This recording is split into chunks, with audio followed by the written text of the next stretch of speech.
Ok, obrigado. Boa tarde a todos. Dando prosseguimento à reunião de agosto, iniciando agora a sessão do dia 26, das 14 horas. Constato a presença de todos os conselheiros já presentes no período da manhã, portanto, o quórum mínimo regimental atendido. Nessa sessão serão julgados os processos dos itens 77 a 103.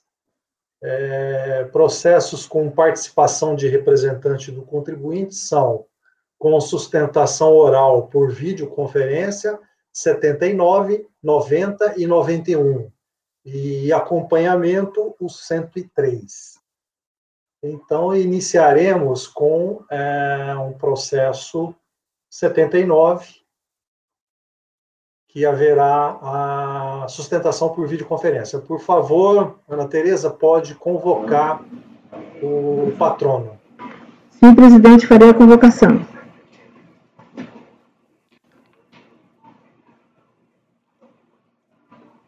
Ô, Márcia, eu falei porque a lei você pôs 190% no seu arquivo. Ô, Mara, há 4 meses atrás, Doutor José, eu operei a retina. seu processo estará julgado agora. Por favor, verificar. Então você tá bom. E aí desregulou um pouco aqui, entendeu? Uma eu tenho grau, a outra eu não tenho. Aí... E você não usa óculos, não? Não, porque é pior do que usar lente. Eu só uso lente em uma vista. Ah, tá. É porque eu pus 150 no meu. Aí na hora que eu vi que você punha 190, eu falei assim, nossa. A gente bota logo 190. 150 daria, Mara, mas bota... Presidente, o patrono foi convocado. Sim.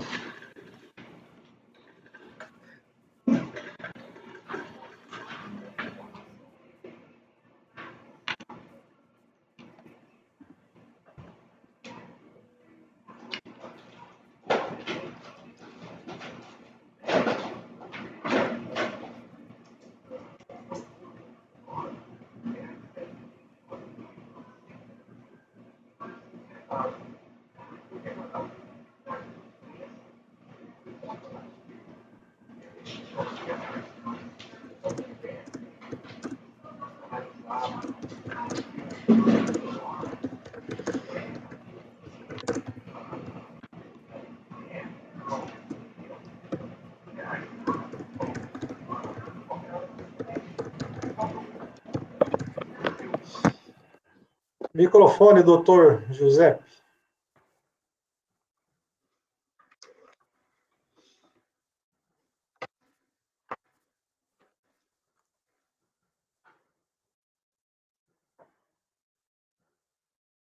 Ainda faltando o áudio.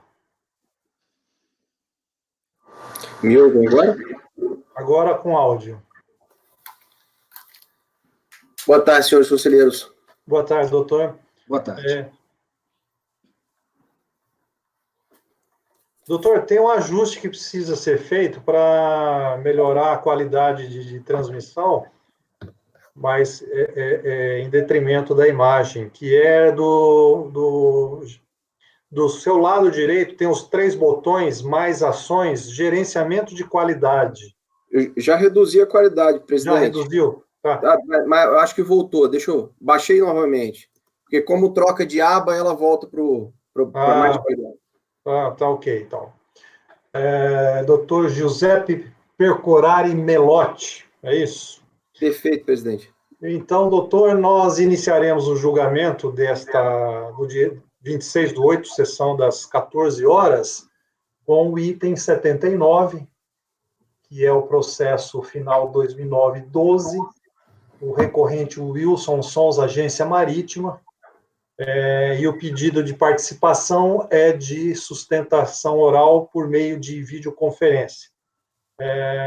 Eu só solicito que por hora, mantenha o microfone desligado para evitar a interferência. Então, iniciaremos com o relator lendo seu voto, o relatório. Márcio Robson Costa, por favor, item 79. Ok, presidente. Obrigado aí pela palavra. Boa tarde a todos, boa tarde ao patrono, doutor Giuseppe. Vou iniciar o relatório. Adoto os relatórios produzidos pelas instâncias inferiores que, assim, relataram os fatos.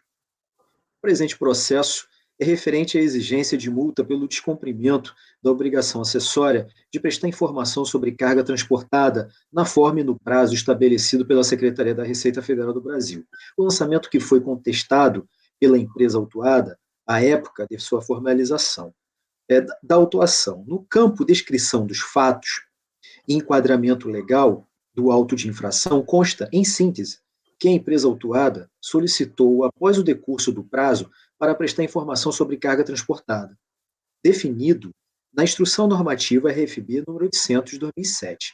A retificação de dado já incluído no sistema informatizado de controle de carga, em razão dessa conduta, a autoridade autuante entendeu estar caracterizada a infração tipificada no artigo 107, inciso 4, a linha E do decreto 37/96, com redação dada pela Lei 10.833 de 2003 e aplicou a multa ali prescrita. A fiscalização informou que, de acordo com a legislação regente, o controle aduaneiro da movimentação de carga, embarcações e unidades de carga é feito por meio de Siscomex Carga, o qual deverá ser suprido de informações a serem prestadas pelo interveniente no comércio exterior, inclusive as agências de carga ou navegação, como é o caso da autuada. As referidas informações estão dispostas no anexo da IN 800 de 2007 e servem para gerar o conhecimento eletrônico CE de carga. A autoridade lançadora esclareceu que, nos termos do artigo 3º e seguinte da própria IN 800, a autuada responde pelas informações prestadas a destempo e que essa responsabilidade é objetiva, perfazendo-se independente da intenção do agente, consoante dispõe o artigo 136 do CTN. Diante dos fatos apurados, a fiscalização lavrou o auto de infração em debate, tendo como fundamento, além dos dispositivos legais já mencionados, os indicados no campo enquadramento legal do auto de infração. Da impugnação. O sujeito passivo foi cientificado da exação e apresentou impugnação, na qual aduz os seguintes argumentos. A conduta da impugnante não está tipificada no artigo 107, inciso 4, a linha E, do decreto 37/96, com redação dada pela Lei 10.833, uma vez que ela não deixou de prestar a informação exigida e a norma punitiva não admite analogia ou interpretação extensiva. Mesmo que a conduta da impugnante pudesse ser considerada infração, ainda assim não seria cabível a multa aplicada, pois o pedido de retificação foi feito antes de qualquer ação fiscal, sendo aplicável ao caso o Instituto da Denúncia Espontânea, constante do artigo 138 do CTN, para fim de exclusão da penalidade. A penalidade também não pode ser cominada à impugnante, porque ela não se reveste da condição de empresa de transporte internacional, nem é prestadora de serviço de transporte internacional expresso, porta a porta ou agência de carga. É apenas uma agência de navegação que tem por fim prover as necessidades do navio, do porto de destino e não pode ser equiparada às empresas mencionadas anteriormente. O fato de a agência marítima ser representante do transportador estrangeiro não implica em responsabilidade solidária pela prestação de informações de forma irregular, pois a solidariedade tem que estar prevista em lei. O auto de infração não atende às exigências legais, pois não traz o transportador como sujeito passivo, nem apresenta qualquer prova ou informação que possa contribuir para a sua identificação. Afinal, a defesa requer que o lançamento seja julgado improcedente. A impugnação foi conhecida pela DRJ de origem, sendo julgada improcedente. O acórdão da DRJ de Fortaleza conta com a seguinte emenda, no qual transcrevo.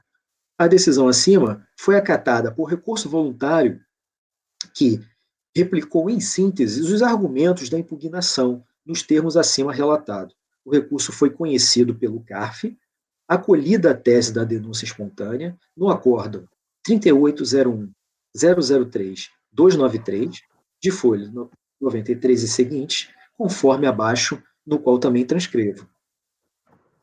A Fazenda Nacional interpôs recurso especial de divergência apresentando julgados como paradigmas. Prosseguindo, o recurso foi admitido e o contribuinte apresentou suas contrarrazões. A Câmara Superior de Recursos Fiscais, ao apreciar a matéria, afastou a denúncia espontânea, acórdão 9303-003-558, nas folhas 177 a 192, e determinou o retorno dos autos à instância ao COR para julgamentos das questões que haviam sido superadas em razão do reconhecimento da denúncia espontânea. Vejamos o que importa do julgado. Importante ressaltar que o entendimento acerca da impossibilidade de aplicar a denúncia espontânea para afastar a multa capitulada no artigo 7, inciso 4, a linha E, do Decreto 3766, alcança indistintamente as exigências dessas penalidades nas diversas situações nas quais é aplicada, tais como atraso na prestação de informação sobre mercadoria embarcada, atracação de embarcação, vinculação de manifesto de carga, etc. Afasta a aplicação da denúncia espontânea, necessário verificar o efeito desse entendimento sobre o resultado do julgamento, tendo em vista que a decisão neste processo será aplicada a diversos outros, na sistemática prevista no parágrafo 1º e 3º do artigo 47 do RICARF. Como a denúncia espontânea é questão prejudicial de mérito, impede julgamentos das demais questões afetas à exigência da penalidade em foco. Portanto, ainda que o voto condutor do recorrido tenha se pronunciado sobre outras questões de mérito, tal pronunciamento não representa julgamento pelo colegiado ao COR, constituindo apenas manifestação pessoal do relator.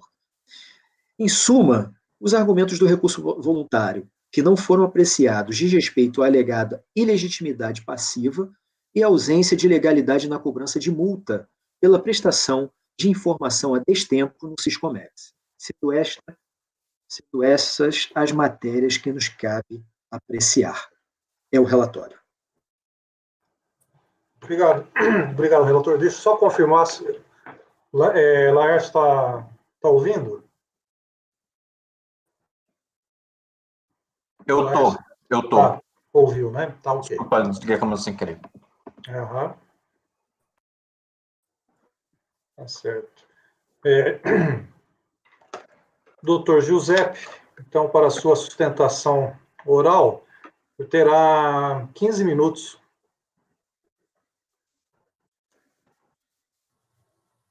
Tem a palavra, presidente? Sim, por favor. Senhor presidente, não tomarei, eu acho que nem 2/10 desses 15 minutos, ok? Serei muito breve, porque sei que essa colenda turma já julgou, em relação ao mérito desse assunto, muitas e muitos outros processos anteriormente. Eu queria chamar a atenção especificamente para um fato em relação a este caso.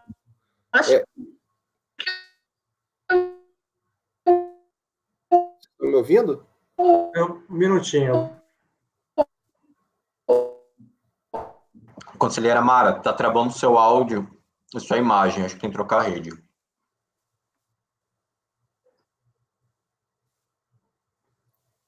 Vocês estão me ouvindo bem? Sim, perfeito.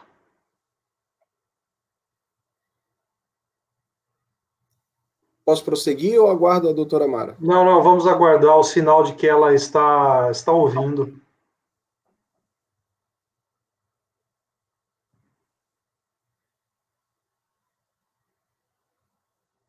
Mara?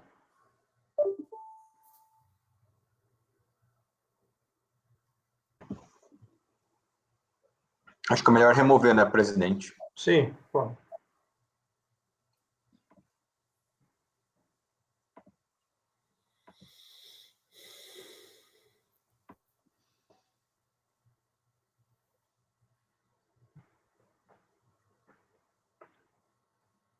Engraçado que, presidente, quando você excluiu a conselheira, aparece uma mensagem aqui no Fulano foi chutada do chá.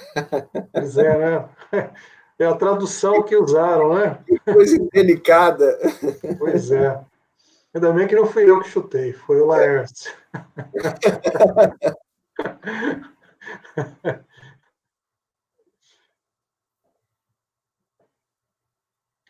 Ouvindo, Mara?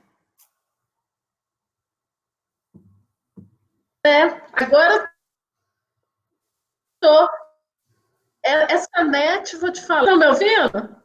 Tá truncado, Mara. Tá? É. Tá. Tem que baixar a Então, resolução. eu estou ouvindo. Você está ouvindo? Tá. Você ouviu o tempo todo o patrono está fazendo a sustentação ou não? Que você Eu foi vi congelar. só a sustentação, eu não ouvi, não. Não, né? Ok. Tá. Acho que podemos retomar, né, Mara? Tá, ela está virtual. Ok. Doutor, pode dar continuidade, inclusive se quiser retornar. Claro, senhor presidente, muito obrigado. Muito obrigado. Mais uma vez, eu gostaria de dizer que eu não vou tomar todo o tempo que você me concede, muito pelo contrário, serei muito breve. Gostaria de cumprimentar todos os demais conselheiros na sua pessoa, tá? E de dizer que, obviamente, nós estamos aqui para tentar colaborar para um julgamento que seja um julgamento mais justo e legal, né? Uma vez mais, reitero, essa turma já julgou inúmeras vezes a questão posta sobre apreciação no mérito em relação ao assunto. Eu queria pedir a atenção de vossas senhorias exclusivamente para um ponto, que é o ponto relacionado à data da ocorrência da infração. Foram duas infrações. Uma infração imputada com fato gerador imputado em 10 de abril de 2004 e uma outra infração cujo fato gerador foi em 22 de abril de 2004. O eminente relator, por algumas passagens, eu obviamente não vou tentar antecipar o voto de sua senhoria, mas em algumas passagens ele citou expressamente a fundamentação do auto de infração e também da decisão da delegacia de julgamento, fazendo referência, não o relator, mas como ele só estava relatando, aquilo que foi dito pelo auto de infração e pela delegacia de primeira instância, fazendo referência a IN 800, que é de 2007. Mas não é só. Essa IN, em tese, era a IN que começou a comparar o transportador com o agente marítimo. Mas mais do que isso, a gente vai num outro ponto que, para mim, é o ponto que é o ponto nuclear para a solução desse assunto, já que haveria nulidade tanto do auto de infração quanto da decisão de primeira instância. O auto de infração, para dizer que houve a violação em relação ao prazo estabelecido pela norma para imputar aquelas informações no sistema, o auto de infração fez referência à IN 28 de 1994, no seu artigo 37, mas com a redação dada pela IN 510 de 2005. Ou seja, a norma que foi utilizada no auto de infração para dizer que a informação foi extemporânea é uma norma cuja sua vigência é posterior à ocorrência dos fatos geradores. A norma volto a dizer, aqui, a Instrução Normativa 510 de 2005, que estabeleceu um prazo especificamente. E aí, a gente vai para a decisão da delegacia, né? A delegacia de julgamento, que foi objeto do recurso voluntário e que agora está sendo julgado por vossas senhorias. Eu vou pedir vênias para ler 2 breves parágrafos dessa decisão da delegacia de julgamento, tá?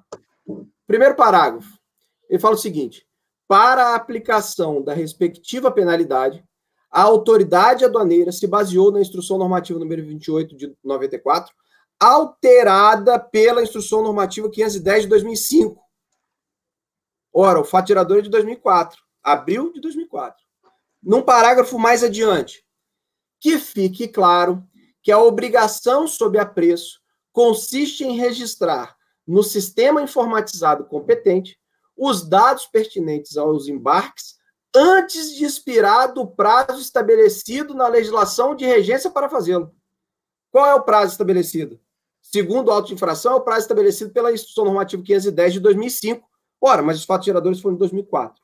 Então, eminentes conselheiros, muito objetivamente, sem tomar mais o tempo de vossas senhorias, eu gostaria apenas de pedir enfaticamente a apreciação desses pontos, porque são nulidades relevantes do auto de infração e também da decisão da instância recorrida.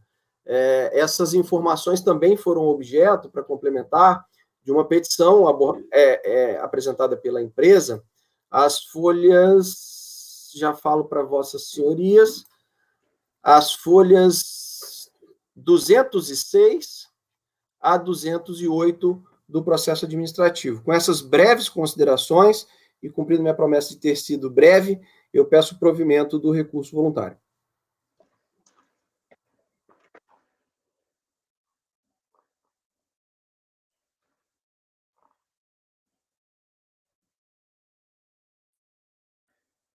Presidente, posso passar para o voto?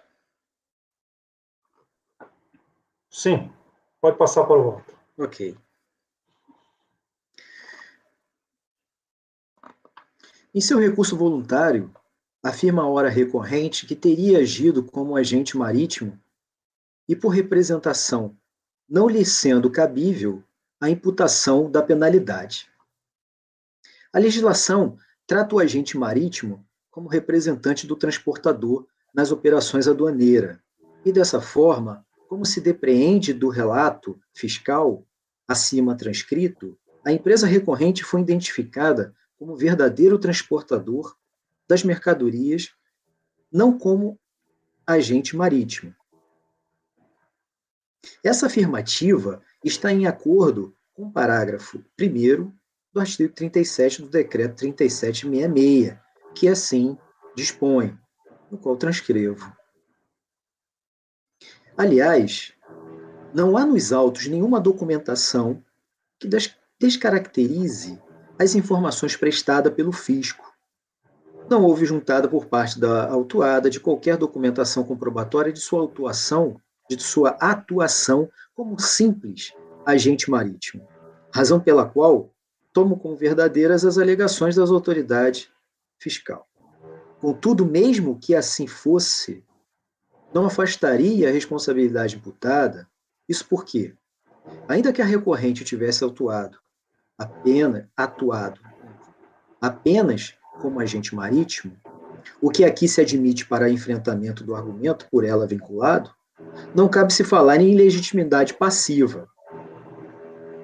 Com efeito, a regularidade na prestação de informações é cometida pelo agente marítimo responsável por inserir os dados da operação, navio e mercadorias no Siscomex, em nome do transportador estrangeiro, ainda que sob sua orientação.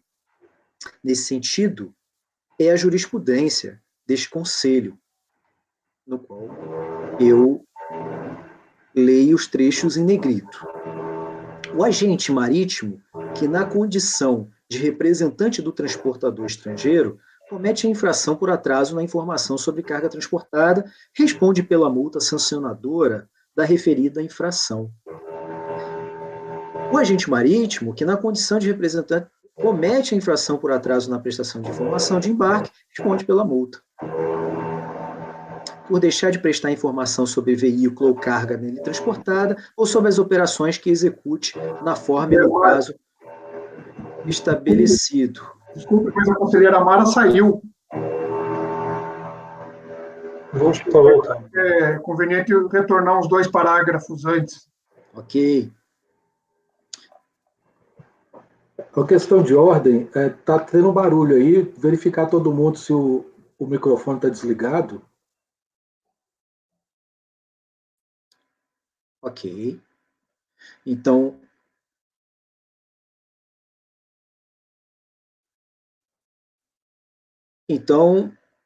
retomando, estão todos me ouvindo, né? Ok. Então, retomando, estava falando aqui sobre os parágrafos na jurisprudência deste conselho, no qual o agente marítimo, na condição de representante do transportador estrangeiro, comete a infração por atraso na prestação de informação de embarque, responde pela multa sancionadora correspondente, por deixar de prestar informação sobre veículo ou carga nele transportado, ou sobre a operação que execute na forma e no prazo estabelecido pela Secretaria da Receita Federal. Como se vê, a jurisprudência estabelece uma verdadeira equiparação entre os agentes atuantes na operação aduaneira, esclarecendo qualquer dúvida quanto à possibilidade de penalizar aquele que deixou de agir nos termos da lei. Nesse sentido, entendo que a empresa recorrente é legítima para sofrer autuação nos termos que foi lavrado. Da aplicabilidade da multa. Alega ainda a parte recorrente a inaplicabilidade da multa e nulidade do auto de infração por haver uma ausência normativa no termo imediatamente após, previsto no artigo 37 da IN 28 de 94. A priori, cabe salientar que o fato gerador do auto de infração foi em 10 e 22 de abril de 2004. Logo, assiste razão ao recorrente quando sustenta que a aplicação da multa foi fundamentada em texto da IN, com alterações que ocorreram posteriormente ao fato. Nesses termos, a IN 2894, vigente à época do fato gerador, e que deve ser aplicada, é a seguinte redação, do qual transcrevo e irei ler porque é breve. Imediatamente após realizado o embarque da mercadoria, o transportador registrará os dados pertinentes no Siscomex com base nos documentos por ele emitido. Ocorre que, embora o termo imediatamente após seja subjetivo, não há maiores dificuldades em afastá-lo do caso concreto. Isso porque a informação que foi prestada a destempo teve um atraso acima do razoável, tendo em vista que o embarque se deu em 2/4 de 2004 e 14/4 de 2004. E as informações de ambos foram registradas somente em 25/5 de 2004, conforme folha 8. Torna-se evidente a conclusão que a prestação da informação no sistema Siscomex, após mais de um mês do embarque, é excessivamente tardia e causa embaraço nas operações aduaneiras. Fácil verificar que, da leitura da expressão do artigo 107, inciso 4, a linha E do decreto 3766, a penalidade é aplicada quando as informações relativas ao veículo ou carga nele transportada, ou quanto à operação realizada, deixarem de serem prestadas à Secretaria da Receita Federal na forma e prazo por ela prevista. O entendimento desse julgador é de que a informação correta não foi prestada dentro de um prazo razoável, conforme estipula a IN 2894. Ora, se restou caracterizada a ausência de informação, a conduta é tipificada no ordenamento jurídico e passível de penalidade pelo decreto 37. O artigo 44, ainda da referida IN, trata da sujeição do transportador, depositário e operador portuário à penalidade prevista na linha E, inciso 4, do artigo 107 do Decreto-Lei 37, pelo descumprimento da prestação de informações sobre a carga transportada dentro do prazo.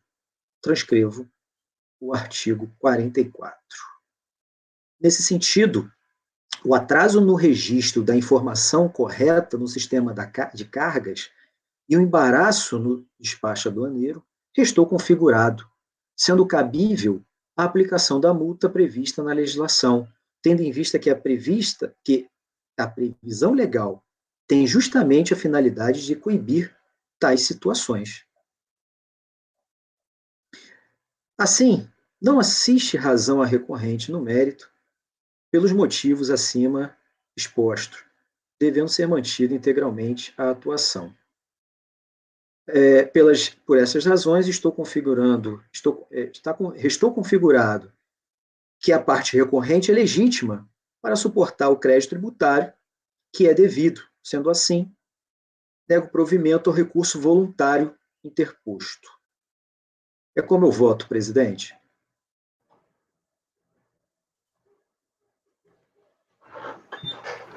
Ok, obrigado. Elcio, parece que tinha pedido palavra, não? Sim.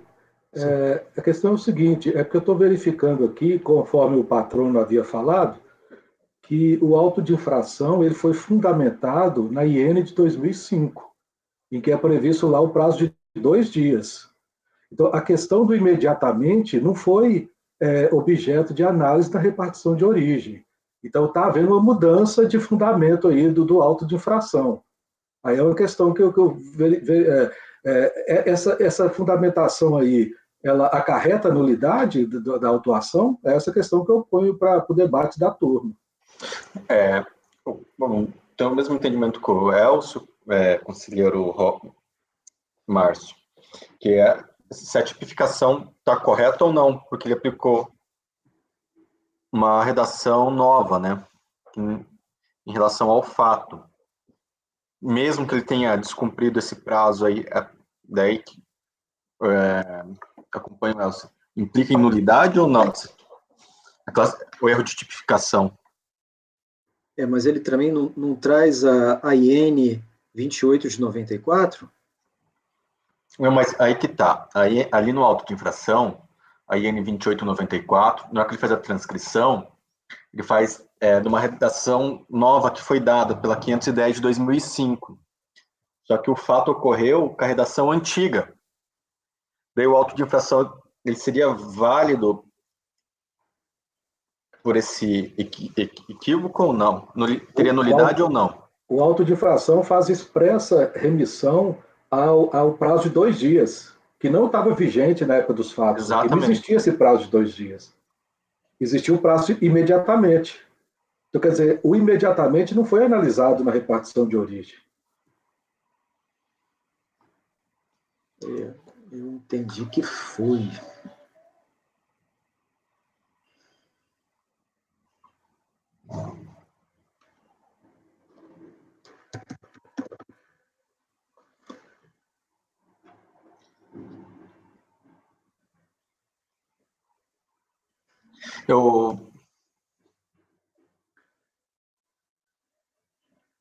Ele começa mencionando o artigo 37 com a redação da IN 510, no alto. Aí ele 37. Aí ele menciona o artigo 44 da mesma IN, dizendo que constitui embaraço a fiscalização, sujeito ao transportador, ao pagamento da multa de 5 mil, conforme o 107.4, linha C, do 3766, com a redação dada pela Lei 10.833/2003.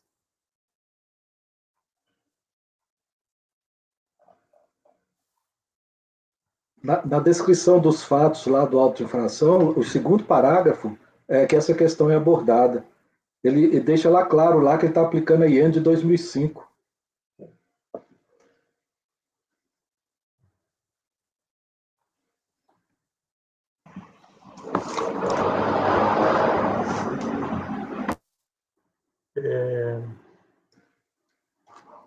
Patrono, parece que quer alguma manifestação? Doutor? Pois não. Sim, presidente, só uma questão de fato, quando o auto de infração fundamenta-se na IN de 2005, ele não permite que a impugnante faça uma defesa em relação ao termo imediatamente da redação anterior. Ele já parte da premissa de que seria o prazo de 2 dias. Então, a impugnante, na época, não teve nem a oportunidade de fazer qualquer ilação a respeito desse assunto. E eu acho que esse é o principal ponto da nulidade, que foi, repito, questão de fato também, que foi reiterado pela Delegacia de Primeira Instância. A Delegacia de Primeira Instância novamente reitera o fato de ter violado o prazo da IN de 2005.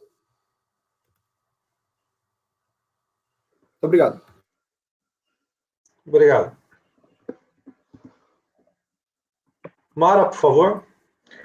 Eu não vejo nenhuma nulidade aqui, não, sabe? Porque o negócio é o seguinte: quando foi criada a IN, ela está baseada numa previsão que está em lei, né? Que a Receita Federal poderia regulamentar a matéria. Quando a IN 28 veio, ela falou assim que era imediatamente. Imediatamente, esse imediatamente gerou muita dúvida, igual o Márcio colocou no voto dele. É razoável, né? Mas o que é razoável? Nesse caso, igual tem vários julgados da mesma empresa, essa empresa já foi autuada inúmeras vezes, várias vezes julgados no CARF, foram mais de 30 dias de prestação, né? Tanto é que o Márcio até coloca no voto dele, não é razoável, você partindo da palavra original que estava na IN imediatamente. O que as INs posteriores vieram fazer, com previsão legal, foi dar um critério razoável para esse imediatamente. Então, ela pegou e colocou, imediatamente vai ser 2 dias. Depois, com o tempo, foram aumentando esse prazo, né, em número de dias, conforme a necessidade do comércio exterior, que é muito dinâmico. Agora, eu acho assim, que, na verdade, o 2 dias foi benéfico para as empresas. Então, a legislação aí aplicou uma norma mais benéfica, porque se fosse imediatamente, seria considerado, imediatamente chegou e registrou. Isso que é imediatamente. Você pode ver em qualquer dicionário aí. Agora, o que ele diz? Ele falou assim, imediatamente eu vou considerar 2 dias. Então, isso foi mais benéfico para a empresa. Então, eu não vejo aí como tendo prejuízo para a empresa e é questão de nulidade, não. Tá? E que a legislação foi citada a correta, que era, apesar de o fato gerador ser anterior à legislação, né, a IN de 2005, o fato gerador foi em 2004, ele estava aplicando uma legislação mais benéfica, tá? Então, eu vou já até adiantar que eu acompanho o relator. Eu acho que o voto dele está corretíssimo. Obrigado.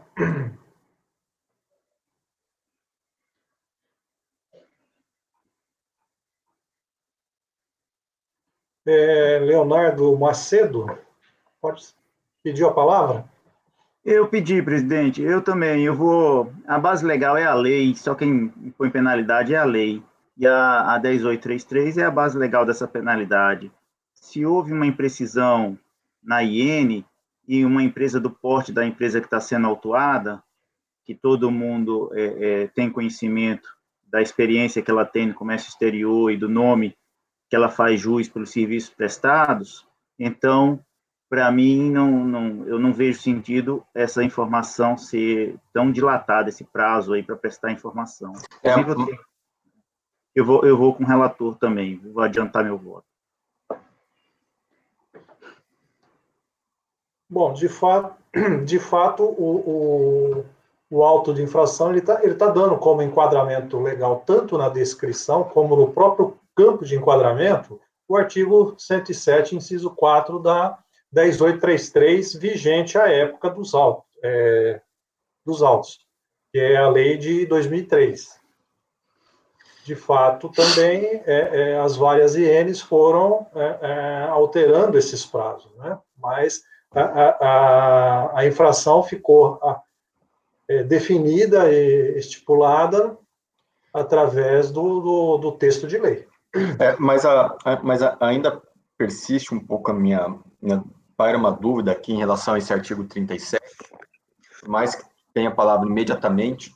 Eu entendo que a redação nova ela é mais benéfica ao contribuinte, até poderia ser aplicado a IN 800, mas, por outra banda ainda, por mais que os demais artigos estejam corretos, aparenta um sutil erro de enquadramento em relação à aplicação do artigo 37, quando ele aplica algo que viria ainda. Para mim, parece uma nulidade material nesse aspecto aqui. Laércio, mas assim, a infração, como o presidente falou, ela está tipificada na lei, entendeu? Isso daí é só o que o auto de infração, o que tem que ser combatido é a infração, tipificação e enquadramento legal, né? Isso daí é uma norma procedimental que está regulamentando e ajudando a esclarecer, né? Os termos da lei. Mas o enquadramento no auto de infração, ele está corretíssimo. Tá lá, não tem o que se criticar, né? E outra coisa também, a respeito de falar assim, que houve prejuízo, porque o que o patrono está alegando é isso, que isso gerou prejuízo para ele. Não houve prejuízo, porque ele entendeu perfeitamente qual que era a imputação que lhe era feita e conseguiu se defender. Tanto é que ele está ciente que mesmo que seja considerado 2 dias, 7 dias ou 10 dias, ele vai ver que ele está com mais de 30 dias, né? É um caso, né, que de qualquer jeito ele sabe que a informação foi prestada intempestivamente. Então, o relator, ele bem fundamentou aí, colocando toda a fundamentação dele em cima da lei, mostrando que na lei, isso não imediatamente não é aceitável, esse imediatamento de 30 dias, tá? Então, eu acho que não tem dúvidas aí não, sabe? E se você consultar lá no site do CARF, você vai ver que existem dezenas de processos dessa empresa, todos com esse tipo de autuação e todos com informação de tempo. Então, é uma situação que já é recorrente, né? Não, com certeza isso, mas ainda algo que me afeta, não sei se todo mundo querer debater ou não, acho que talvez não, que em relação a esse artigo 37 seria um erro. Eu também concordo que não há prejuízo à defesa nem nada. Minha única coisa é, o artigo 37, hoje, do jeito que foi posto ali, é um erro de enquadramento legal? Por conta disso, cairia ou não? Acho que talvez a discussão para a votação seria nisso. Se não, nega provimento, se não... eu entendo que não, conselheiro. Veja, a questão fática é o seguinte, o que diz o auto? O atraso na informação, eu estou lendo na folha 4 do PDF, o atraso na informação dos dados de embarque do Siscomex, de acordo com o artigo 44 da IN 28, constitui embaraço à fiscalização sujeito ao transportador marítimo ao pagamento da multa no valor de 5 mil, conforme previsão legal do artigo 107, inciso 4, a linha C, do decreto 37 de 1966, com a redação dada pelo artigo 77 da lei 10.833 de 2003. E aí ele transcreve o artigo 107. Além disso, lá no enquadramento legal, a base legal está lá o regulamento aduaneiro de 2002, né, o decreto 4543 e o artigo 107, inciso 4, a linha C, do 3766, que é a redação dada pelo 77.10.833. Então, eu acho que está muito bem caracterizada a infração, descrita e ainda enquadrada. E mesmo que houvesse um enquadramento incorreto, a Câmara Superior já tem decidido que, desde que corretamente descrita, o mero erro na informação do dispositivo legal não é causa de nulidade. Perfeito. Bom, mais uma manifestação de fato, doutor Giuseppe, por favor.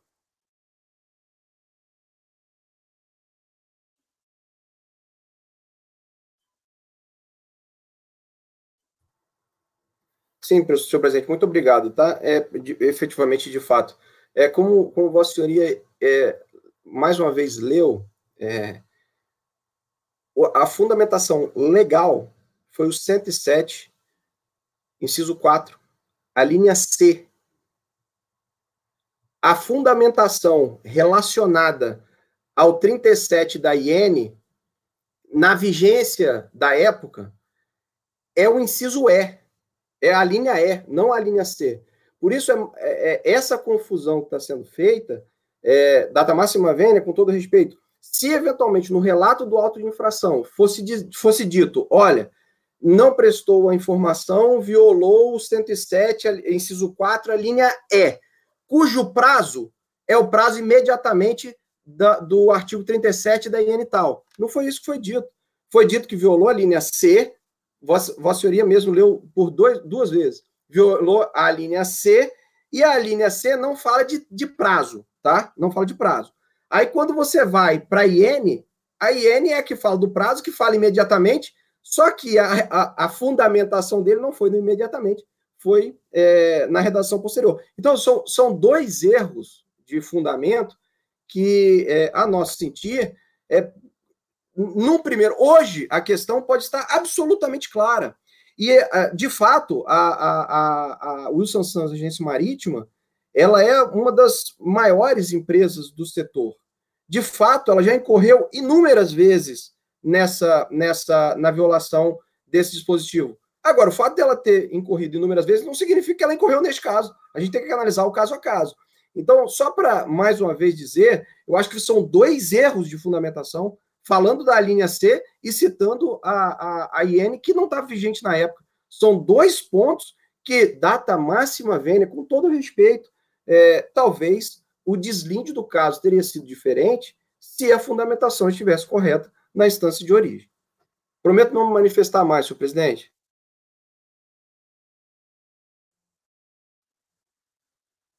Obrigado, doutor.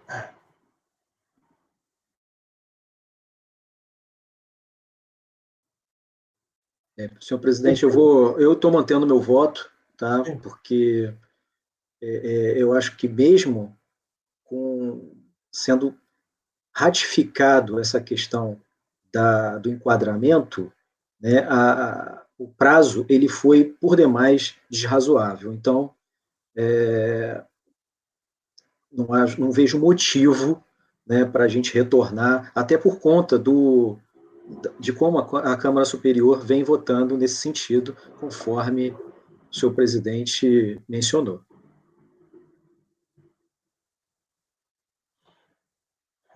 Leonardo Andrade pediu a palavra. Pedi, presidente.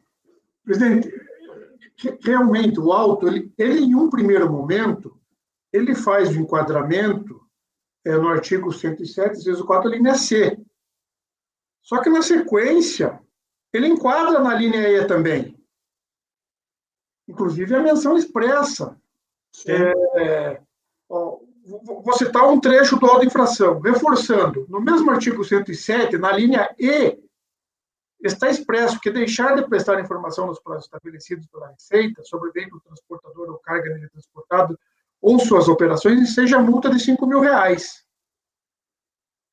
Com isso, fica claro, por meio desses dois dispositivos, C e E, né, iguais à infração cometida pelo transportador marítimo. Aí vem e faz remissão novamente ao artigo 44. Então eu entendo que, em relação a esse segundo fundamento do envolvimento, embora haja uma primeira menção em relação somente à linha C, no corpo do auto de infração, a citação à linha E de forma enfática. Exato. Na página seguinte do auto, né, na folha 5 do auto, novamente ele traz o inciso 4 com o valor da multa e traz as alíneas C e E. Depois novamente repete o artigo 44 da IN. Ok, acho que podemos votar. Então, o relator votou para negar provimento ao recurso voluntário. Elcio? Bom, eu levantei essa questão aí, né, como todo mundo já falou sobre o assunto, justamente porque existem essas duas posições, né? O erro no enquadramento por si só é razão de nulidade, ou o conhecimento do fato supre a deficiência da fundamentação legal. Só que esse caso aqui é um pouco diferente, porque aqui não houve uma deficiência de fundamentação legal. O fiscal deixou bem claro que ele estava fundamentando numa IN que não estava em vigor. Então, quer dizer, não foi um erro, não foi com a fundamentação legal. Por exemplo, já enfrentamos casos que a fundamentação legal estava em branco. Mas o contribuinte, durante sua manifestação, ele demonstrou saber de que lei que se tratava. Então, ali, e aqui não. Aqui não é um erro formal, um equívoco de fundamentação. Ele se fundamentou numa norma que não estava vigente. Aí a Mara trouxe uma interpretação sistêmica aí, né, do CTN, que a lei superveniente, né, que trata mais benéfica ao contribuinte, ela retroage, né? Tudo bem, o fiscal não adotou essa linha de raciocínio, mas a gente não pode ignorar, e eu sou muito a favor da fundamentação sistêmica. Acho que você ficar preso a um dispositivo só da norma, sempre tem que olhar no contexto. E realmente a justificativa da Mara me convenceu, então eu vou acompanhar o relator. Ok. Leonardo Andrade. Presidente, eu estava avaliando e, inclusive, localizei decisões no CARF em que há uma construção jurisprudencial do que seria o termo imediatamente. Esse termo imediatamente, por essa construção jurisprudencial, lógico que existem divergências, mas me parece que é uma construção jurisprudencial adequada, porque se decidiu que a expressão imediatamente, ela determinava que as informações fossem prestadas no mesmo dia. Então, como alegado pela conselheira Mara, a novel redação trazida pela IN, ela foi mais benéfica aos contribuintes, elastecendo esse prazo para 2 dias, né? Nós poderíamos até, de repente, defender se caso a empresa tivesse apresentado as informações no segundo dia. Aí sim. Mas, como bem relatado pelo conselheiro, foi muito além. E eu não posso fazer uma construção de que uma informação prestada aí 30 dias após, ela é imediata, né? Então, eu acompanho o relator na íntegra. Obrigado. Macedo. Eu já tinha manifestado, presidente, que eu acompanho o relator. Eu entendo que o prazo extrapolou o razoável. Okay. Pedro. Presidente, conselheiros, patrono. Se eu participo de uma competição de arco e flecha, certo? E um participante acerta no meio, no alvo, no vermelho. E o participante seguinte, quando o treinador dele vê que ele não vai acertar no meio, ele pega o alvo e põe um pouquinho para o lado, esse participante ele está desclassificado. E, assim, eu construí um entendimento a respeito dessa nossa obrigação de observar a legalidade dos lançamentos. O caso de auto-infração nos dá prova é da fiscalização. Se a fiscalização usa um determinado raciocínio para definir o prazo, tá? Assim como foi feito lá com o atirador da flecha, tá? E a gente usa um outro raciocínio, não, da fiscalização não dá, mas esse aqui dá. A gente vai estar desrespeitando as regras da competição. É o cara que pegou, o treinador que pegou o alvo e colocou um pouquinho para o lado para o cara acertar na flecha.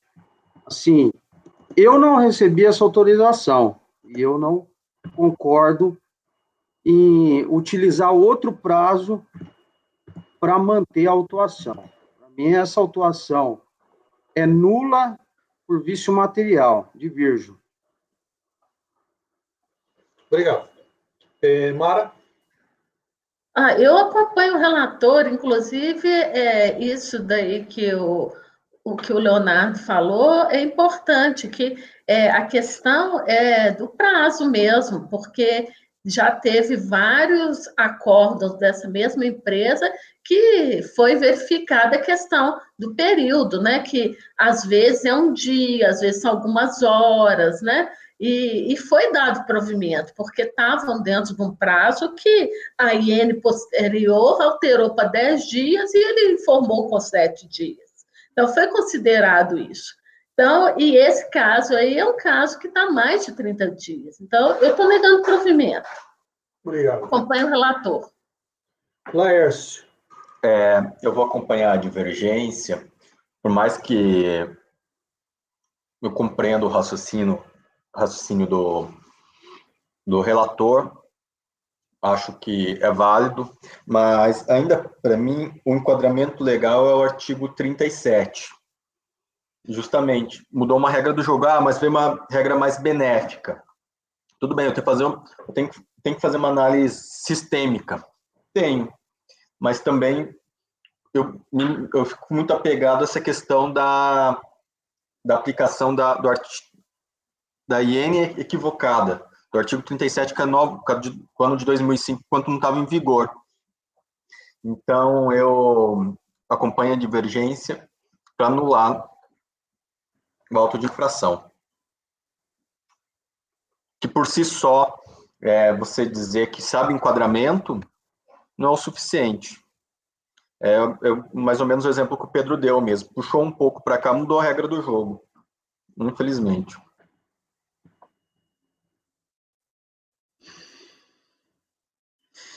Presidente, só um acréscimo aqui.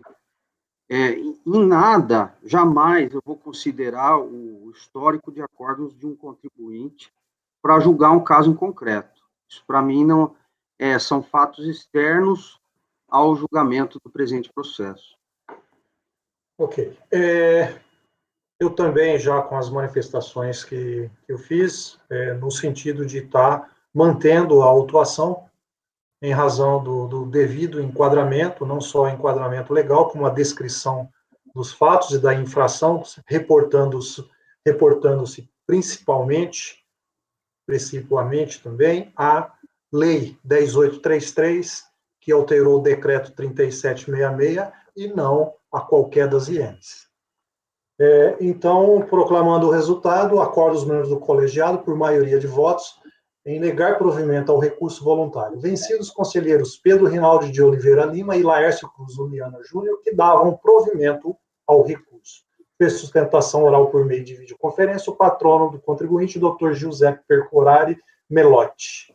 Então, presidente, sim. Provimento para anular o auto de infração por vício material. Por favor, se puder constar. Exato. Para anular o auto de infração por vício material.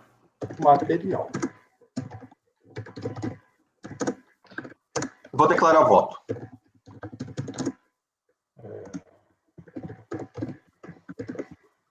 Manifestou a intenção de declarar. Eu também, presidente. Vou declarar também. Manifestaram a intenção de declarar voto os conselheiros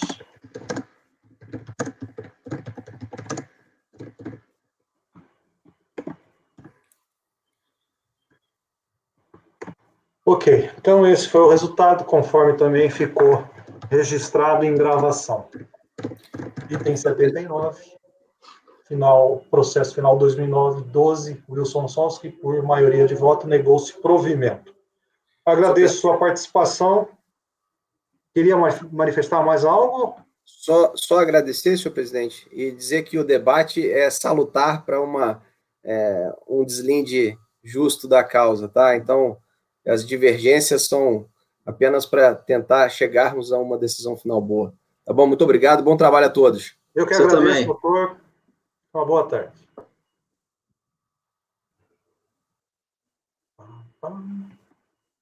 Vamos lá, dando continuidade.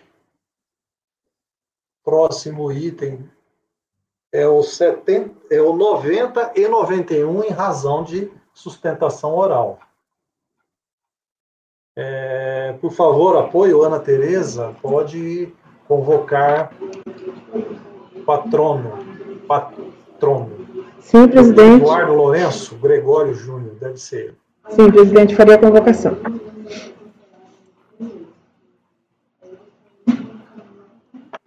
Presidente, qual item mesmo? 90. 90.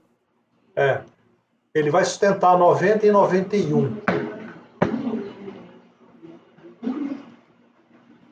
São iguais, se não me engano, um é COFINS, o outro é PIS. Ok.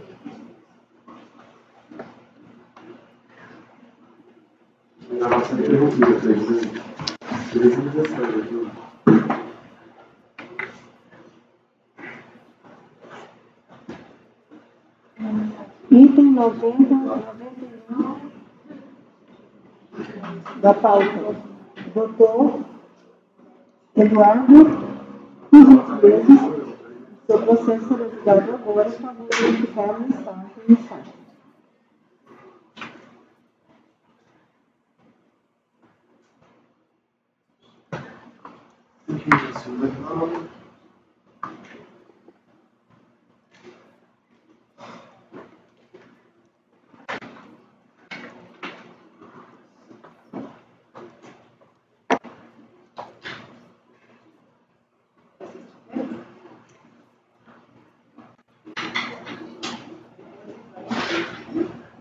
Item 90 e 91, doutor Eduardo. Seu processo será julgado agora, fazendo verificar a mensagem inicial.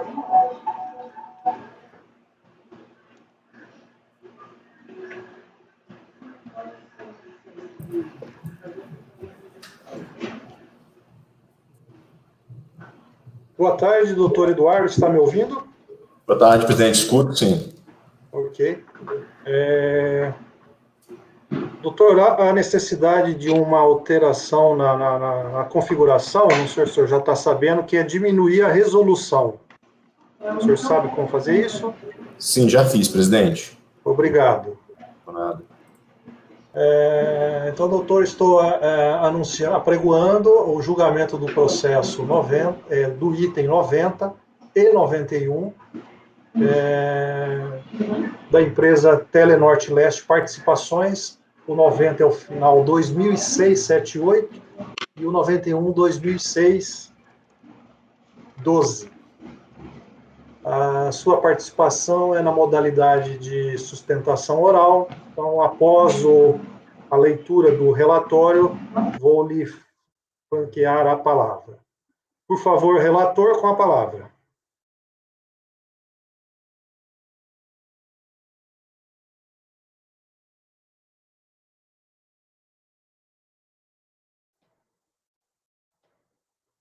Trata-se de recurso voluntário, interposto em contraposição ao acórdão da Delegacia de Julgamento, que julgou improcedente a manifestação de conformidade manejada pelo contribuinte em face do despacho decisório da repartição de origem, em que não se homologou, por falta de autorização legal, a compensação de crédito à contribuição para o PIS decorrente de valores concernentes aos juros de mora, previstos em contratos de mútuo, cobrados das empresas controladas em razão de inadimplência.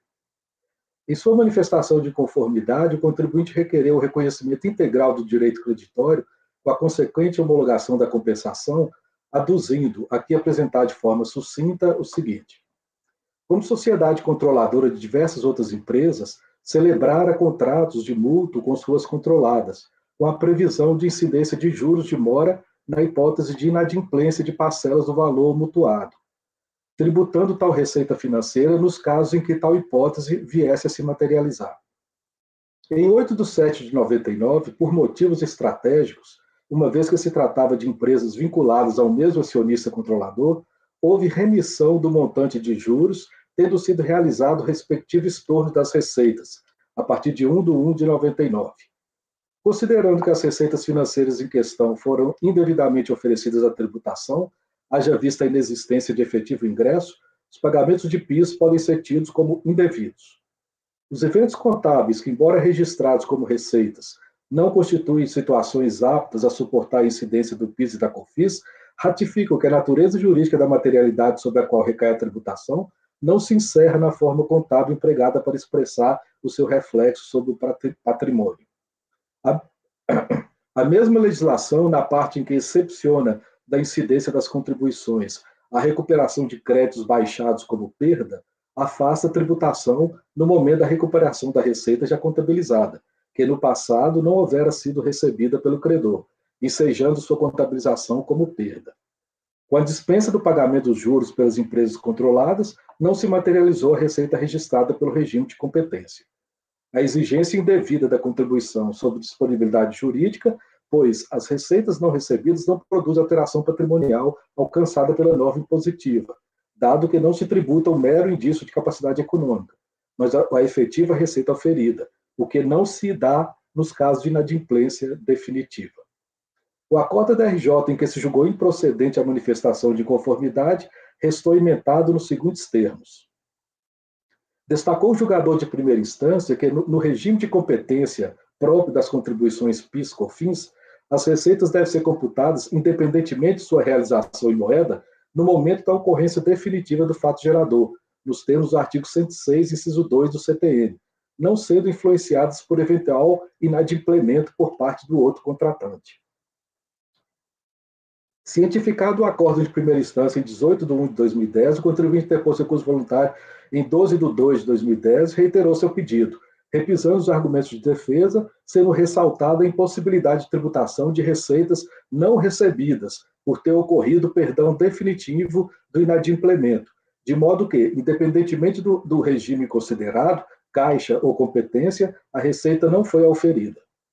Em 10 de dezembro de 2012, o contribuinte peticionou, junto à repartição de origem, informando acerca da decisão do Supremo, proferida no julgamento do RE 585235, submetida à sistemática da repercussão geral, em que se reconheceu a inconstitucionalidade do alargamento da base de cálculo das contribuições promovido pelo parágrafo 1º do artigo 3º da NOS 718, em razão do que não se podiam tributar as receitas financeiras, como no caso dos juros de mora, em conformidade com a decisão do próprio CARF, adotada no Acordo 3401-1884, de 17 de julho de 2002. É o relatório. Obrigado, Elcio. Doutor, o senhor terá 15 minutos, então, para a sua sustentação. Senhor presidente, obrigado. Não vou utilizar nem 2 minutos. Primeiro, agradecer o relatório do senhor relator, conselheiro Elcio, senhora conselheira, senhores conselheiros. Como bem relatado, acho que eu estava mais aqui para trazer a notícia de que nós peticionamos em 2012 a necessidade de imputação, neste caso, do quanto decidido pelo Supremo lá, quando declarou a inconstitucionalidade do alargamento da base de cálculo da 9718. Tanto que, em outro caso, que o próprio conselheiro relator citou, o Acórdão 3401-001-884, da própria Telemar, da própria contribuinte, sobre os mesmos contratos, mas de meses anteriores, este CARF deu total provimento ao recurso para reconhecer o crédito e anular as duas cobranças. Então, é o que se pede aqui, senhor presidente. Inclusive, nós citamos outro acórdão desta turma também no memorial, em que houve o reconhecimento da aplicação dessa decisão do Supremo Tribunal Federal nestes casos. E neste caso aqui, que a gente sabe lá atrás, é inequívoco que se trata de receita financeira, são juros que foram perdoados, mas que houve a tributação anterior. Muito obrigado, senhor presidente. Estou aqui à disposição para qualquer esclarecimento que seja necessário. Obrigado, doutor. Conselheiro Pedro, com a palavra. Microfone, Pedro. Uma pergunta para o patrono. Boa tarde, doutor. contribuinte aqui é uma controladora. Qual a relação dessas receitas financeiras com as controladas? Qual a natureza dessa receita financeira? Natureza não operacional. Ela, na época, na verdade, ela era operadora das telefonias de celular. Só depois da operação, que foi em 2003, que ela reconheceu essa dívida lá de 99. Mas é inequívoco que aqui não era a receita operacional delas. Obrigado.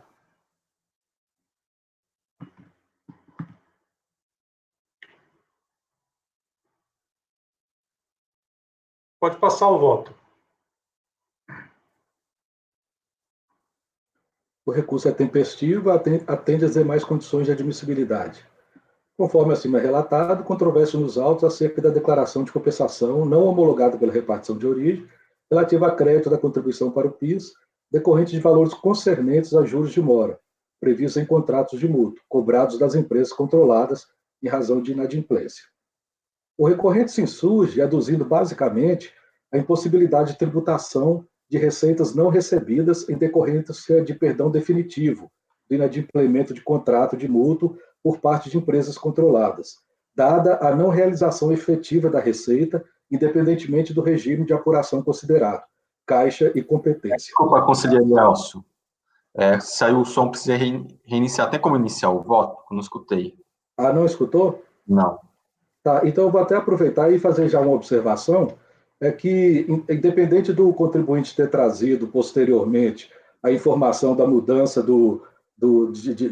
da decisão do STF de repercussão geral, eu estou me baseando no recurso dele, porque é o recurso que a gente está julgando aqui, né? No final, eu entro nessa matéria que ele trouxe a posteriori. Ok o som? Laércio? Tá ok. Começo do início? Do voto só, o relatório eu escutei inteiro. Ok. Então, conforme acima relatado, controvérsia nos autos acerca da declaração de compensação não homologada pela repartição de origem relativa a crédito da contribuição para o PIS decorrente de valores concernentes a juros de mora previstos em contrato de mútuo cobrados das empresas controladas em razão da inadimplência. O recorrente se insurge aduzindo basicamente a impossibilidade de tributação de receitas não recebidas em decorrência de perdão definitivo do inadimplemento de contrato de mútuo por parte de empresas controladas, dada a não realização efetiva da receita, independentemente do regime de apuração considerado, caixa ou competência. Conforme informado pelo próprio recorrente, o Supremo Tribunal Federal, no julgamento 585.235, submetido à sistemática da repetição geral, reconheceu a incondicionalidade do alargamento da base de cálculo das contribuições promovido pelo parágrafo 1º do artigo 3º da Lei 9.708, decisão essa de observância obrigatória por parte dos conselheiros, cuja ementa assim dispõe. Vou ler só o que está em negrito. É inconstitucional a ampliação da base de cálculo do PIS e da COFINS previsto no artigo 3º, parágrafo 1º da Lei 9.718. A Lei 9.718, decorrente da conversão da medida provisória 1724, foi publicada em novembro de 98, quando vigia a redação original do artigo 195.1b da Constituição Federal, em que se previa apenas o faturamento como hipótese de incidência da contribuição social, não constando a possibilidade de alcançar outras receitas auferidas pela pessoa jurídica, o que veio a ocorrer somente em dezembro do mesmo ano, por meio da emenda constitucional número 20. De acordo com o entendimento do STF, o alargamento posterior da base de cálculo da contribuição de faturamento para receita e faturamento, operada por meio da emenda constitucional número 20, não teve o condão de convalidar a legislação anterior que prevê a incidência da COFINS e da contribuição para o PIS sobre a totalidade da receita da pessoa jurídica. Não se pode olvidar que o termo faturamento refere-se, em regra, ao somatório das receitas decorrentes de vendas de mercadorias e serviços, conforme se depreende do contido no artigo 2º da Lei Complementar 70, que está aqui reproduzido. O fato de o Supremo Tribunal Federal ter considerado o conceito de faturamento equivalente ao de receita bruta não pode ser interpretado indiscriminadamente como dilatação autorizada do alcance de tais institutos, pois o termo receita de faturamento, ou seja, a totalidade das receitas provenientes da venda de mercadorias e serviços. Contudo, tal entendimento não significa que, sob o manto do conceito de receita bruta, se encontra albergado apenas o somatório dos valores constantes das notas fiscais ou das faturas decorrentes das vendas de mercadorias ou da prestação de serviço, mas toda atividade empresarial típica, conforme se posicionou o ministro César Peluso. Aqui o recurso, aqui ele fala que o conceito de receita bruta equivale à soma das receitas oriundas do exercício das atividades empresariais.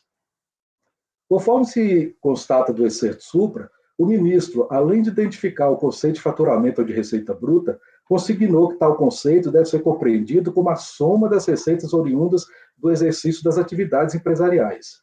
No presente caso, consta do Estatuto Social do Recorrente, a folha 295, que seu objeto social abarca, dentre outras atividades, primeiro, o controle das sociedades exploradoras de serviço público de telefonia fixa na região, segundo, a promoção, realização, orientação na captação em fontes internas e externas de recursos a serem aplicados, inclusive nas empresas controladas. E terceiro, o exercício de outras atividades afins ou correlatas ao seu objeto social. Verifica-se, portanto, que o recorrente tem também como atividade empresarial típica a captação de recursos aplicados nas atividades das empresas por ele controladas, abarcando, por conseguinte, a meu ver, os contratos de mútuo entre eles celebrados, bem como os acessórios que eles são próprios, como as penalidades e correção monetária advindas de mora ou inadimplemento dos contratos.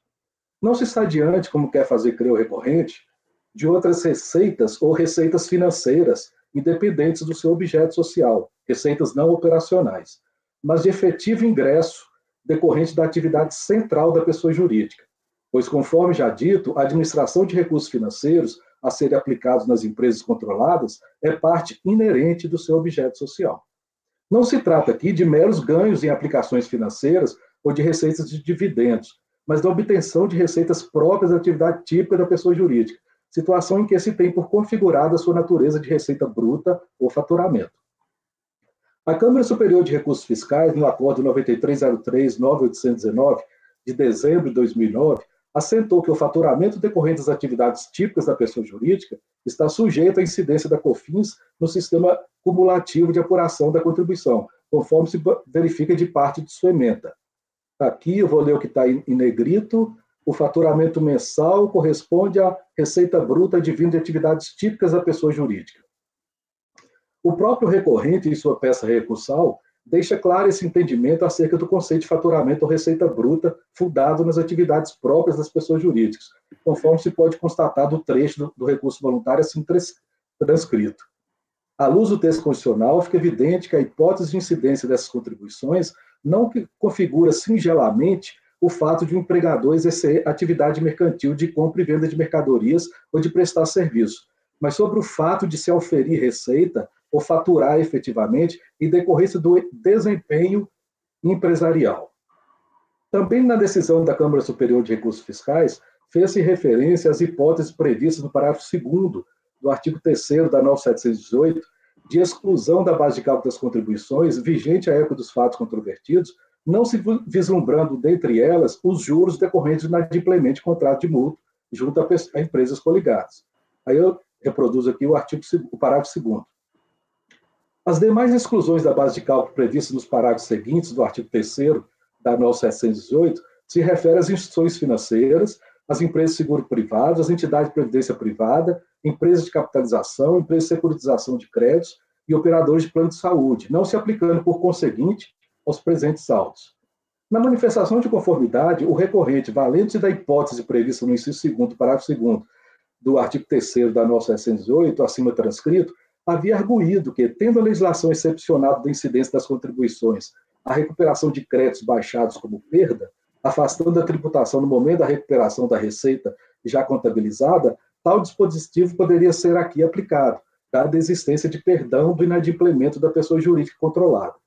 Contudo, referida à previsão legal de exclusão, busca evitar o bis in idem, quando da recuperação dos créditos baixados como perda, não se confundindo, portanto, com o não pagamento ou o perdão pelo inadimplemento, situação em que a tributação incide apenas uma vez, no momento da obtenção da receita, ou seja, no momento da ocorrência do fato gerador. O recorrente faz uma extensa digressão acerca das diferenças entre os regimes de competência e de caixa, chegando ao longo da peça recursal a conclusões parciais, ora aduzindo que o regime de competência é o mais adequado do ponto de vista contábil, pois permite o enquadramento dos eventos no espaço de tempo a que se refere, ora argumentando que o regime de competência deve ser interpretado com ressalvas, quando se estiver diante de incidência tributária.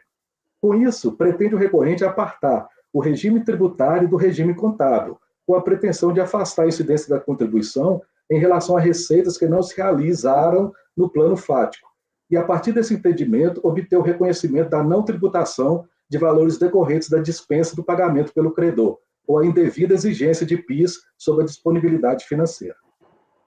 No seu entendimento, havendo um negócio jurídico que confira direito ao credor à percepção da receita, somente se concretiza o fato gerador das contribuições com a satisfação da dívida, pois somente neste momento opera-se no mundo fático o fenômeno econômico revelador de capacidade contributiva alcançada pelo PIS.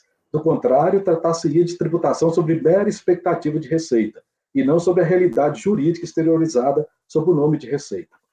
No entanto, o regime contábil da competência, em que as receitas são contabilizadas independentemente do seu recebimento em moeda, é amplamente adotado no sistema tributário pátrio, com as exceções e ressalvas previstas em lei, se aplicando indubitavelmente às contribuições sociais, essas incidentes sobre bases decorrentes dos contratos no momento da ocorrência do fato gerador, situação em que o pagamento respectivo não impacta a incidência tributária, pois ele não se configura elemento essencial à caracterização da disponibilidade jurídica. Tanto é assim que, independentemente de se tratar de uma operação de venda à vista ou a prazo, ou de ter havido inadimplência do devedor, a obtenção da receita restará configurada para fins da incidência das contribuições, pois o fato gerador desses tributos não se condiciona ao recebimento de recursos financeiros, mas à ocorrência no mundo fático da hipótese de incidência prevista hipoteticamente na norma tributária. A alteração patrimonial não se perfaz, como alega o recorrente, no recebimento do recurso financeiro, mas no momento da ocorrência do fato jurídico previsto na norma como caracterizador, no caso das contribuições PIS e COFINS, da obtenção de receita bruta ou faturamento, disponibilidade jurídica. Argumento recorrente ainda que, por ter se configurado a inadimplência definitiva ou seu perdão no caso sob comento, inexiste receita tributável, decorrendo desse fato o crédito pleiteado nos autos. Contudo, tal argumento não encontra guarida no entendimento veiculado na notícia divulgada no sítio da internet do Supremo Tribunal Federal em 23 de novembro de 2011, em que se informa acerca da posição da Corte quanto às questões ora abordadas no que se refere ao fato gerador das contribuições PIS e COFINS em caso de inadimplemento. Então, aqui está, eu não consigo, o Supremo mudou a forma de fazer a consulta lá, e eu ainda não aprendi muito bem, eu não consegui identificar, mas essa notícia está veiculada no próprio site do Supremo. Venda a prazo não quitada deve entrar na base de cálculo de PIS e COFINS, entende o Supremo. Repercussão geral, foi sobre repercussão geral. Então está aqui, ó, o inadimplemento não descaracteriza o fato gerador da operação, ao contrário da venda cancelada, que a lei expressamente assim dispõe. Aí vem aqui o ministro Toffoli, as vendas canceladas não poderiam ser equiparadas às vendas inadimplidas. A incidência de PIS e COFINS tem como fato gerador o aperfeiçoamento do contrato de compra e venda, isto é, com a entrega do produto e não com o recebimento do preço acordado. De acordo com o ministro, se a lei não excluiu as vendas inadimplidas da base de cálculo da contribuição PIS e da COFINS, não cabe ao intérprete fazê-lo sob a alegação de isonomia. Faturamento e aquisição da receita é fato suficiente para constituir obrigação tributária perante o fisco, independentemente dos clientes da recorrente terem efetuado ou não o pagamento que contrataram. Danos decorrentes do inadimplemento de clientes deverão ser reparados na via apropriada. Portanto, considerando o teor do excerto supra, verifica-se que o entendimento adotado pelo Supremo pode ser resumido na seguinte frase: o fato gerador das contribuições PIS e COFINS é a obtenção de receita decorrente da celebração de um contrato de compra e venda, de prestação de serviços, de gerenciamento, etc., independentemente de haver efetiva entrega de moeda nesse mesmo momento, e mesmo que nenhum recurso financeiro venha a ser transferido em razão de inadimplência, entendimento esse que se sustenta no artigo 116 do CTN. Salvo disposição de lei em contrário, considera ocorrido o fato gerador existente de seus efeitos, tratando de situação jurídica desde o momento que seja definitivamente constituída nos termos do direito aplicado. No que tange a alegação do recorrente que, espontaneamente decidida por perdoar os juros de mora decorrentes do inadimplemento dos contratos de multa celebrados com empresas controladas, há que se ressaltar que tal medida decorre da liberalidade do próprio contratante, o que em nada afeta a ocorrência ou não do fato gerador das contribuições, pois este decorre da lei e não se vincula, em regra, às convenções particulares. AF 3401-1884, 17 de julho de 2002, em que se aplicou o entendimento do STF acerca da inconstitucionalidade do alargamento da base de cálculo das contribuições, promovido pelo parágrafo 1º do artigo 3º da Lei 9.718, trazida aos autos pelo recorrente após a interposição do recurso voluntário, há que se destacar que o relator do voto condutor daquele acórdão, laconicamente, sem analisar ou mesmo se reportar ao objeto social da pessoa jurídica, concluiu que, aspas, os juros não são oriundos da atividade principal da empresa, mas sim da demora no pagamento pelo serviço prestado, fecha aspas. Não se apercebendo que o gerenciamento de recursos aplicados nas empresas controladas é parte inerente da atividade típica da empresa, não se tratando, por conseguinte, de mero atraso no pagamento de uma compra de mercadoria ou de uma contratação de serviço de outra natureza. Não se pode examinar apenas a parte sem considerar o todo, pois cada parte exterioriza dentro de um determinado contexto. O simples fato de se tratar de uma receita financeira não significa que os juros por atraso e inadimplência terão sempre caráter de receita não operacional, pois, a depender do objeto social da pessoa jurídica, eles podem se inserir no âmbito da atividade empresarial típica, que, conforme o entendimento do STF acima apontado, faz com que a receita dela decorrente sofra a incidência das contribuições PIS e COFINS. Diante do exposto, eu voto por negar provimento ao recurso.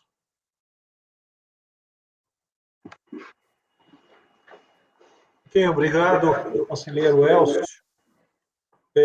Pedro pediu a palavra. Pessoal, desculpa eu sair correndo, aí peguei o computador para lá e para cá, que pegou fogo aqui numa extensão aqui, que eu estava ligando um aquecedor. Nossa, quase pegou fogo aqui. Tá susto. Elcio, eu queria entender uma parte do seu voto melhor, só.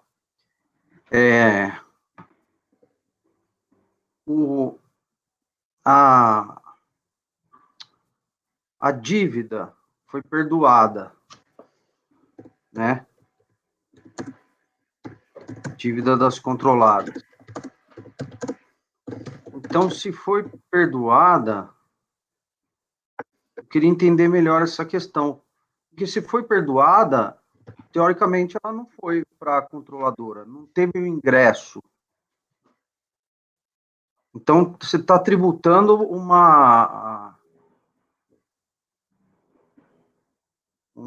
não ingresso? Eu não entendi isso. Como foi o último, acho que os últimos parágrafos que eu li aí, foi justamente eu vi que você falou, né? Mas... Isso aí foi uma liberalidade dele. No caso, teve o multo, a empresa atrasou, não pagou, incidiu multa e juros, né?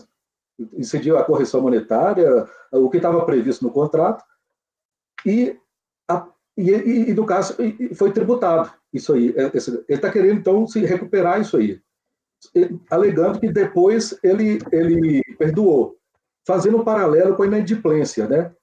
Quando há inadimplência, não há o fato gerador do tributo.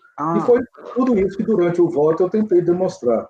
Não, então, é que eu não estava entendendo a operação. Então, na verdade, foi tributado essa dívida. Ela foi tributada. Tanto é que ele está pedindo a compensação, né, desse valor que ele pagou. Aí ele teve juros... Aí, lá na frente, ele perdoou a dívida. Aí está querendo recuperar essa contribuição que ele fez incidir sobre os juros do atraso no adimplemento do contrato de mútuo. Não, mas então ele cobrou a dívida e recebeu e depois perdoou? Não. O que aconteceu? Ele tinha uma dívida e, sobre essa dívida, ele fez incidir os juros previstos no contrato e tributou sobre esses juros. Por exemplo, digamos que o contrato venceu ontem. Aí lá falava, depois de um dia, 30% de juros.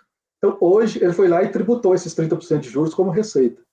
Mas aí, como lá na frente, muito tempo depois, ele perdoou essa dívida e, fazendo um paralelo com o inadimplemento, ele acredita que o fato gerador só ocorre com o efetivo recebimento, e nesse caso não teria ocorrido o fato gerador. Ele está querendo pegar de volta essa contribuição que ele fez incidir sobre os juros. Ele tributou os juros meio assim, que Então, se ele tributou os juros, ele teve o ingresso, alguém pagou, ele cobrou das controladas. A disponibilidade jurídica, sim, teve. Ele cobrou isso. Ou seja, o caixa está lá com ele deixou de dar, por exemplo, né, subtraiu. Ele teve o ingresso, Aí o que ele está falando aqui, perdoou. Não teve ingresso das receitas, não, de juros, não. Da receita que nós estamos, se me permite, não teve ingresso dessas receitas de juros. Elas foram perdoadas, foram remidas depois da sua contabilização, mas não houve ingresso desses juros na empresa. Mas, doutor... Mas aí é que entra a questão do regime de competência, né? Desculpa perguntar. É difícil imaginar, aqui eu estou tentando entender a operação, é difícil imaginar uma empresa que ia tributar um valor que ela nunca pegou, falando em linguagem... Não, ele respeitou o princípio da competência, né? Competência. Sim, recolheu, mas ele não... Não, reconheceu a receita e recolheu. Perfeito. Só que ele não ficou com ela do caixa, por exemplo, vamos supor, todo mês ele tem que dar um X para controlada. Nesse mês ele deu menos X com menos esse valor, por exemplo. Não, nós estamos falando da tributação e não do valor entre eles. Nós estamos falando da tributação. Então a empresa recolheu sem nunca ter o ingresso desses valores. Mas ela teve o ingresso pelo regime de competência, é justamente todo esse o fundamento do meu voto. Ele alega, com base na decisão do Supremo, né, que o fato gerador ocorre no auferimento da receita, independente dela ser paga naquele momento. Por exemplo, quando você vai no shopping e compra uma roupa e você paga com cartão de crédito, você vai pagar lá na frente. Eu entendo. A receita é oferida naquele momento. Não, eu conheço, eu sei como funciona. Só que a minha dúvida é a seguinte: se o regime de competência, ele supõe que um dia o ingresso vai ocorrer. Se ele nunca ocorrer, aí a gente está diante de uma outra situação. Mas e inadimplência? Inadimplente, eu compro um carro e não pago o carro. A empresa recebeu lá o valor, ela contabiliza a receita da venda do carro no momento da venda do carro, só que ela nunca vai receber aquele carro. E diante da inadimplência, ele não pode deixar de recolher aquilo que ele recebeu. Pedro, o voto do Elcio está bem claro aí. A questão é o regime de competência de caixa. O regime de competência, você registra na contabilidade e vai receber depois. O de caixa, você registra no dia que você recebeu. Então, se você compra à vista, no regime de competência, você compra e registra no mesmo dia. E o de caixa também. Mas se você compra a prazo, você compra, mas só vai pagar depois. Então, só vai sair ou entrar o dinheiro depois. O que o Supremo falou é o seguinte: vale o regime de competência. Então, assim, se você registrou, você incorreu naquele fato gerador, mesmo que depois, ele falou assim, ele devia os juros, a competência. Então, os juros foi registrado hoje. Então, o fato gerador é hoje, ele incidiu no PIS e COFINS hoje. Mesmo que depois o dinheiro não entre, não se concretize, o fato gerador aconteceu. E foi o que o Supremo falou. O fato gerador aconteceu, incidiu a base de cálculo, então você tem que pagar o tributo. Agora, o que o patrono está trazendo é isso que o Elcio colocou no voto dele. É que ele está querendo mostrar que isso não era que como ele não recebeu, ele está querendo equiparar com uma outra legislação que permitia fazer isso. E não é o caso, porque esse caso aí já foi decidido pelo Supremo. Diferente da operação de cancelamento, no inadimplemento tem essa questão.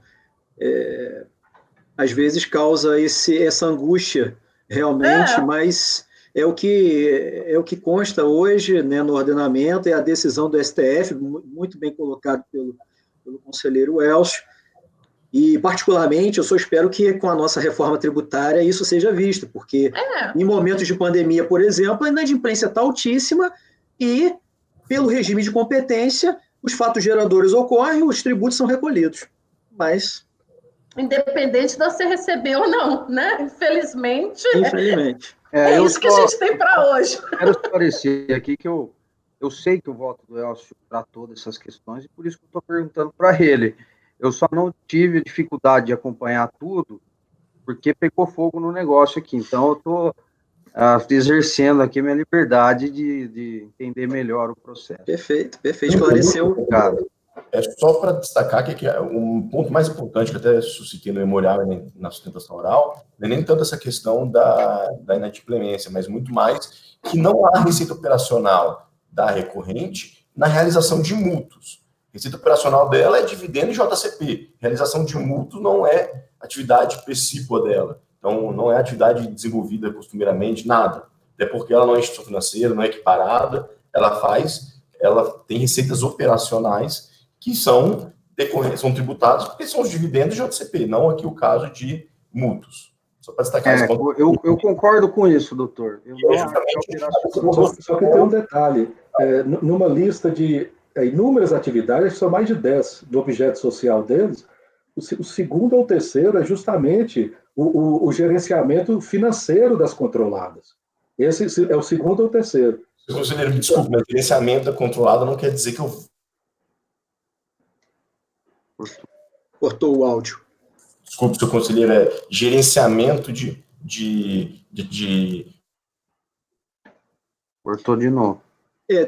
Presidente, pela ordem, eu acho que o patrono tem que se manifestar nos momentos corretos, tá? Ele tem que pedir autorização primeiro para se manifestar. Você desculpa aí, mas direito, né?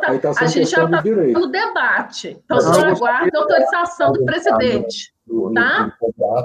Então, se for... Presidente, eu gostaria que a conselheira Mara não colocasse no mudo, se fosse o senhor me colocasse, porque... Mas é porque eu estou falando assim, que o presidente que tem que dar autorização para o senhor se manifestar. O senhor está entrando muito. A discussão é entre os conselheiros, não é entre o patrono e os conselheiros, tá? Então, só aguarda só ser autorizado a se manifestar. Isso, de fato, correto seria... Está levantando a mão para falar, às vezes até pela sinalização visual eu vejo, como foi no caso do Elcio. Mas até, patrono, nós pedimos esclarecimentos de fato, né? Essa é a questão.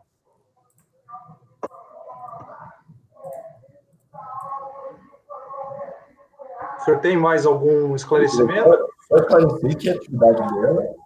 receita operacional dela é dividendo de JCP, ainda que com o contrato social que ela tem ali, existir qualquer gerência sobre questões financeiras, não quer dizer que ela tem atividade operacional de empréstimo de dinheiro. Só isso, presidente. Obrigado. Obrigado. Bom, eu acho que já foi debatido e podemos passar para o voto. Relator votou para negar provimento ao recurso. Conselheiro Leonardo Andrade. Devido a vênia ao relator, presidente, eu divirjo. Entendo que, no caso, nós estamos diante de uma receita não operacional e eu voto por dar provimento na íntegra ao recurso voluntário da recorrente. Ok, obrigado. Leonardo Macedo. Eu vou acompanhar o relator, presidente. Para mim está regime de competência, a conselheira Mara é o que se tem para hoje.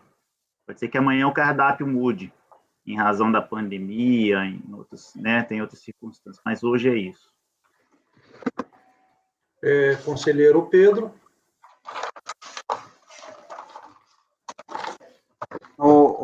Presidente, eu estava conversando com o patrono e a Mara deixou o telefone dele mudo. Eu gostaria de mais informações a respeito dessa questão. Eu estava tirando a dúvida com ele. Então, eu quero entender melhor essa questão. Você desculpa, Pedro, que eu coloquei porque ele estava se manifestando sem você se chamar. Então, eu acho que você que tem que chamar ele primeiro, né? Porque senão ele começa a participar dos nossos debates, o que não é certo, né? Você desculpa, eu tenho interrompido, tá? Para manter a ordem do julgamento, do debate, é o que eu peço, sempre está levantando a mão. Quando quando há a presença de representante do contribuinte fazendo sustentação oral e há necessidade de manifestação, então eu peço que sempre o conselheiro levante a mão e fala, quero uma manifestação do patrono. E aí Mas eu tinha faça a pergunta. Eu tinha acabado de fazer uma pergunta para ele. Eu tinha acabado de fazer uma pergunta para ele, a palavra estava aberta. Então, assim, o que eu queria saber era exatamente isso. A controlar, a atividade de controlar não é a mesma atividade de emprestar dinheiro de uma instituição financeira, de um banco, né? E se essa atividade não operacional, isso é uma receita financeira e ocorreu o pagamento indevido. O pagamento indevido tem direito a ser ressarcido. Então, doutor Elcio, gostaria de falar. Pedro, só um esclarecimento. Eu me baseei no segundo item lá do objeto social dele, eu vou ler aqui de novo, por favor. Eu vi. A promoção, realização, então não é só não é só gerenciamento, promoção, realização, orientação na captação em fontes internas e externas de recursos a serem aplicados, inclusive nas controladas. Então, quer dizer, é o objeto social dele. Mas isso não se equipara a empréstimo. Isso não é prestação de serviço. Isso é uma questão societária, de controladora. É completamente diferente de uma prestação de serviço. Eu divirjo, presidente, vou fazer declaração de voto, é uma receita não operacional e, portanto, não está na base de cálculo PIS/COFINS, por ser uma receita financeira natural das atividades de uma empresa controladora. Obrigado. Mara? Eu acompanho o relator. Laércio? Acompanho a divergência. Márcio? Senhor presidente, eu também vou acompanhar a divergência. Por mais que tenha esse item no objeto social, que o conselheiro relator informou, quanto à promoção, realização, orientação da captação, acho que realmente isso é inerente à atividade da controlada, mas que não está aqui no bojo a questão do empréstimo não fica claro para mim. Eu vou acompanhar a divergência, eu entendo que essa receita não é oriunda da atividade principal e parabenizo pela questão da inadimplência colocada no voto, foi muito bem observada, mas eu acho que aqui o cerne da questão é realmente se a receita é ou não intrínseca à atividade da controladora. Então, estou acompanhando a divergência. Ok, obrigado. Eu também concordo plenamente com os fundamentos do voto do relator e eu acompanho. Tratando-se, então, de processo de direito creditório, por voto de qualidade, está se negando provimento ao recurso voluntário. Restaram vencidos?